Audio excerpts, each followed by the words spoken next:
आप पेपर 1 हिंदी का परीक्षा देके घर आ गए होंगे।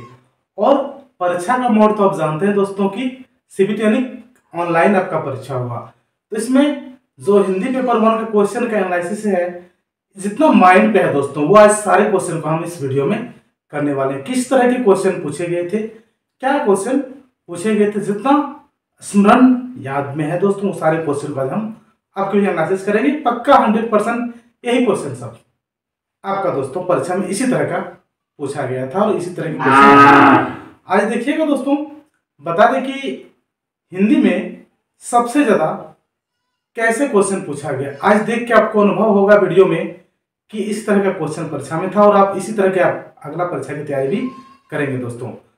बता दें दोस्तों, कोई भी सब्जेक्ट यानी पेपर 2, पेपर 3, अगर दोस्तों आपको एक ही क्लास में सारे कंटेंट चाहिए, मतलब सारे टॉपिक्स का एक ही क्लास में वीडियो चाहिए, तो हम आपका डिस्क्रिप्शन में अपना नंबर व्हाट्सएप का दे देंगे। वहां से आप हमें हाई लिख के भेजिएगा, आपको हम एक ही क्लास में सारे चीज प्रोवाइड करने का प्रयास करें। आइए हम हिंदी में जो क्वेश्चन पूछे गए थे जिस ढंग का, उसी ढंग के सॉल्यूशन करके आपको हम बताएंगे कैसे क्वेश्चन पूछा गया था और आपने तैयारी करके क्या गया था।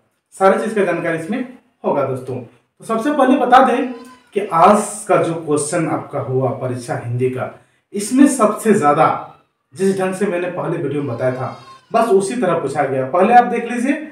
सबसे पहले बता दें, आप स्क्रीन हम शेयर करके आपको दिखा रहे हैं। चलिए स्क्रीन चालू हो जाता है और आप देख सकते हैं। सबसे पहले इस तरह का एक कविता लिखा हुआ था, मतलब सेम क्वेश्चन तो मैंने आपको यहाँ ला नहीं सकता हूँ क्योंकि उतना बड़ा पैसेज या अपठित गंधास किसी को याद नहीं रहता है। बट इसी तरह के क्वेश्चन, मतलब एक कविता लिखा हुआ था, जैसे लिखा है, जिसके अरुण कोपोली की मतवाली सुंदर छाया में। मान लीजिए इस तरह की कविता लिखा हुआ है।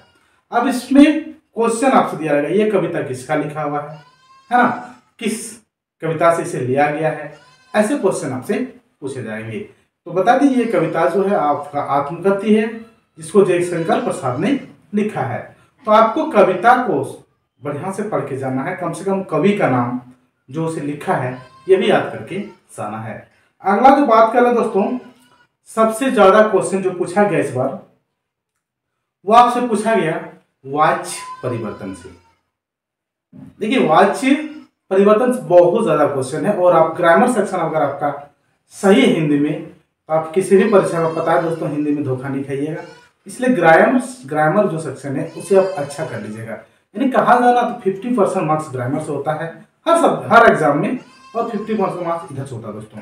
तो आपका अगर व्याकरण हिंदी का सही है तो कोई दिक्कत आपको नहीं होने वाला है।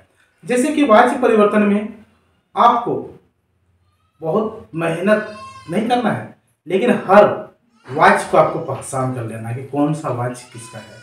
आपको चेंज करने देगा दोस्तों, कर्म वाच्य से भाववाच्य में बदले, या फिर भाववाच्य से कर्मवाच्य में बदले, या कर्मवाच्य से कर्तृत्ववाच्य में बदले। ऐसे ही क्वेश्चन पूछा गया है। अब एनालिसिस करा रहे क्वेश्चन का, आप देख रहे हैं। देखिए जैसे क्वेश्चन मैंने यहाँ लिया है कि हम लोग रोज नहाते हैं, इसको कर्तृवाच्य में चेंज करना है, क्या हो जाएगा, हमसे रोज नहाया जाता है।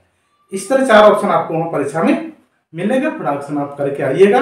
और ऐसे ही क्वेश्चन पूछा, देख लीजिए एनालिसिस आप मिला लीजिए क्वेश्चन पेपर, जितना माइंड पे है जो परीक्षा दे के आए वह जरूर मिला के बताइएगा, कमेंट कीजिएगा सर किसी तरह का क्वेश्चन पूछा गया था। तो आइए फिर उसी तरह, मैं बैठ नहीं सकता, इसका क्या हो जाएगा, मुझसे बैठा नहीं जाता। इस तरह सारे क्वेश्चन को, मतलब इसका जो मेन सारांश है, जो डिफिनेशन है, उसे जरूर याद करके जाइएगा। सारा क्वेश्चन आप हल करके आइएगा पक्का। चलिए अगला जिस तरह का पूछा था उसी में एक है, जैसे भाववाच्य की पहचान आप कैसे कीजिएगा। तो बहुत ज्यादा भाववाच्य से क्वेश्चन आपको मिला था इस बार। आप देखें क्वेश्चन पलटा के, जितना स्मरण में है वो मैं बता रहा हूँ दोस्तों।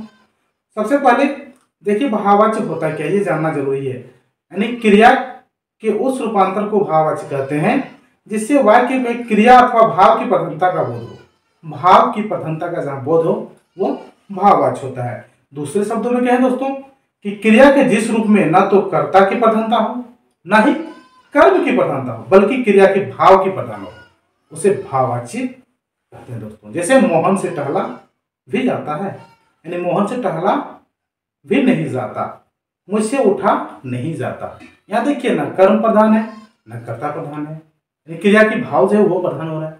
तो ये है भाववाची, यहाँ से क्वेश्चन आप बना के आइएगा, कहीं दिक्कत नहीं है। अगला जो पूछा गया था दोस्तों, अपठित गद्यांश से, इस तरह का आपका देख रहे हैं स्क्रीन पर, आप दिखा रहे हैं एक बड़ा गद्यांश लिखा था, उसको आपको पढ़ के उसका आंसर देना था।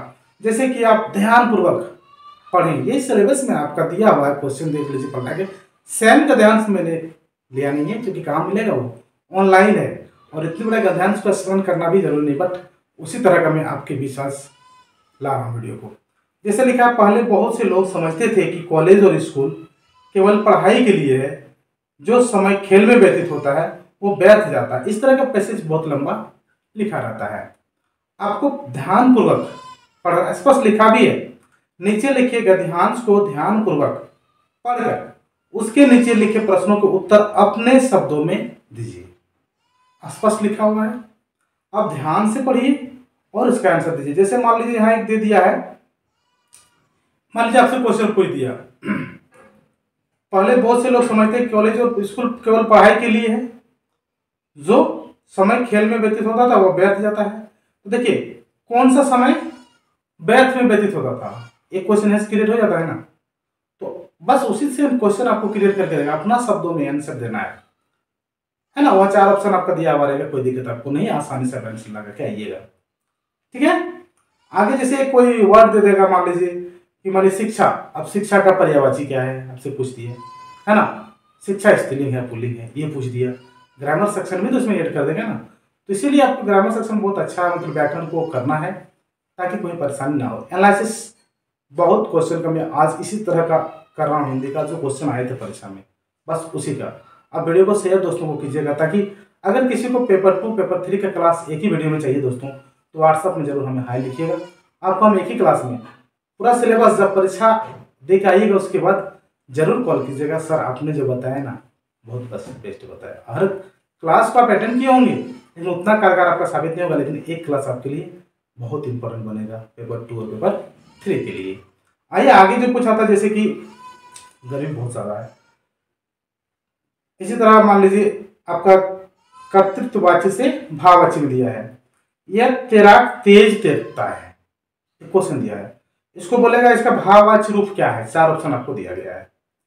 तो इस तैराक द्वारा तेज तैरा जाता है, इसका भाववाची हो जाएगा, है ना। जैसे मैं प्रतिदिन नहाता हूं, तो मेरे द्वारा प्रतिदिन नहाया जाता है, ये आपका हो जाएगा भाववाची में। इस तरह वाच्य परिवर्तन करना आसान है, बस इसका कुछ नियम को देखना। क्योंकि मैंने आज क्वेश्चन का सिर्फ बताया कि आज जो पूछे गए थे उसी को आपके बीच लाना था, इसी तरह के क्वेश्चन को लाना था, ताकि आपको अगला परीक्षा में दिक्कत ना हो। आप अपने क्वेश्चन को ग्रामर से या फिर दोस्तों कहीं से भी मिला लीजिए, कितना क्वेश्चन आपका सही हो, जितना आपका याद है। पता है दोस्तों कि इतना बड़ा बड़ा पैसेज और इतना क्वेश्चन याद तो रहता नहीं, बट जितना माइंड से भी क्वेश्चन पूछा गया था, तो मैंने सारे क्वेश्चन को आपके बीच शेयर कर दिया है। अगर दोस्तों अच्छा लग रहा है तो चैनल को सब्सक्राइब कीजिए, कमेंट जरूर कीजिए दोस्तों। पेपर 2 पेपर 3 की क्लास आपको चाहिए, व्हाट्सएप में हाय जरूर लिखिएगा। इस तरह के मैंने आपके पीछे डेमो ग्रुप में ग्रामर का इस तरह का क्वेश्चन पूछा गया था, देख के बता दिया गया, जरूर जाइएगा। आप तैयारी इसी परीक्षा में आपको ग्रामर और व्याकरण जो वाक्य है, वाच्य है, अगला वीडियो में, तब तक वेट कीजिए। जैसे सकर्मक क्रिया, अकर्मक क्रिया, ये सारे चीज़ आपको देख के जाना है, नहीं तो दोस्तों आप परीक्षा में सही अंक नहीं ला पाइएगा। तो व्याकरण को हर संभव जितना हो आपसे एक बार देख के जाइए। और नेक्स्ट तो मैंने बताया दोस्तों कि अगर आपको पेपर 2 पेपर 3 एक ही वीडियो में सारा क्वेश्चन का सलूशन चाहिए किस तरह का रहता है, तो आप व्हाट्सअप हमें हाई कर सकते हैं, हम आपको जवाब देंगे और वीडियो भी देंगे दोस्तों।